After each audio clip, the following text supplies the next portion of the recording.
Tapi buktinya apakah itu benar menguatkan tudingan Anda yang dilaporkan ke KPK?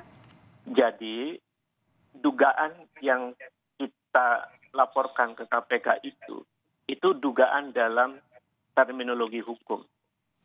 Bukan dugaan dalam terminologi cara pandang awam. Karena bisa ditafsirkan sebagai tuduhan. Nah, karena Anda melaporkan ke KPK yang juga penegak hukum soal pemberantasan korupsi, jadi apa yang Anda sampaikan kepada KPK kan juga terminologi hukum, Bung Ubed?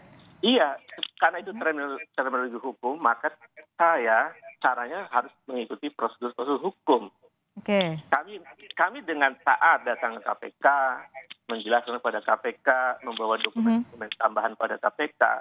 Nah, apakah yang kami lakukan itu bisa menjadi bukti, itu otoritasnya KPK, bukan otoritas saya.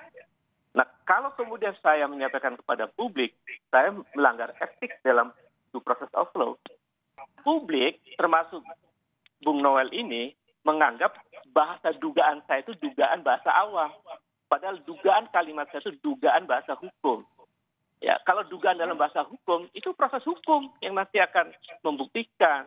Jadi jangan samakan seperti Bung Noel menduga kawannya Bambang misalnya, dengan kata-kata saya dugaan dalam konteks hukum. Jadi ini harus beda.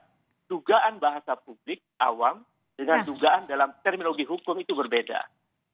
Sehingga kalau pakai dugaan dalam terminologi hukum, dia nggak usah berpikir negatif. Yang namanya juga dugaan dalam hukum, itu nanti akan ada prosesnya. Apakah nanti benar atau salah, itu proses hukum. Baik, jangan berpikir negatif dulu. Kalau kata Bung Ubed, nanti makin saya akan diperiksa oleh KPK. Saya yakin sekali. Oke, diragukan bukti Anda atau dokumen Anda, Pak Ubed. Proses pengaduan Bung Ubed ini diproses, jangan tidak. Ini cara bicaranya seperti ini kan? Karena kalau nggak mau gantian. Pak Ubed, silakan Pak Ubed. Proses bagaimana Pak Noel ditahan dulu, Pak Noel. Juga buat bagaimana orang yang mau berbicara baik, tapi dengan cara yang tidak baik seperti itu. Oke, Pak Noel ditahan dulu. Saya berikan kesempatan kepada Pak Ubed. Silakan. Bukti Anda diragukan, dokumen Anda diragukan. Di sini ada pertanyaan penting di situ. Apakah Bung Noel sudah mengetahui apa isi yang saya berikan kepada KPK? Oke. Jawabannya pasti tidak tahu kan? Ya. Pertanyaannya apa yang Bung Ubed sampaikan juga sudah terbukti? Enggak. Dengarkan dulu. Dengarkan dulu. Jadi, Mbak, bagaimana dia menyimpulkan bahwa apa yang saya sampaikan kepada KPK itu tidak terbukti, sementara dia belum melihat dan belum mengetahui apa yang saya sampaikan kepada KPK? Itu sesuatu yang aneh logikanya. Makanya menurut saya, ikuti proses hukum ini.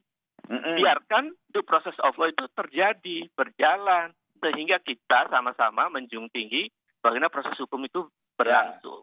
Jadi jangan diramaikan ke ranah-ranah yang sifatnya justru memperkeruh narasi-narasi dugaan itu. Padahal dugaan konteks ini adalah dugaan dalam konteks hukum. Pak Ubed, jadi dokumen yang Anda sampaikan kepada KPK, apakah itu menguatkan dugaan Anda, sekali lagi apakah itu menguatkan dugaan Anda kepada yang Anda tuduhkan atau Anda laporkan ke KPK, KKN, yang dilakukan oleh dua anak Presiden Joko Widodo?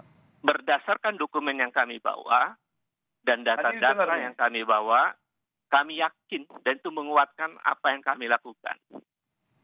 Oke, Anda yakin? Karena kami yang tahu, kami yang memahami logikanya, kami yang membawa bukti-buktinya. Jadi kalau ditanya apakah yakin, saya yakin.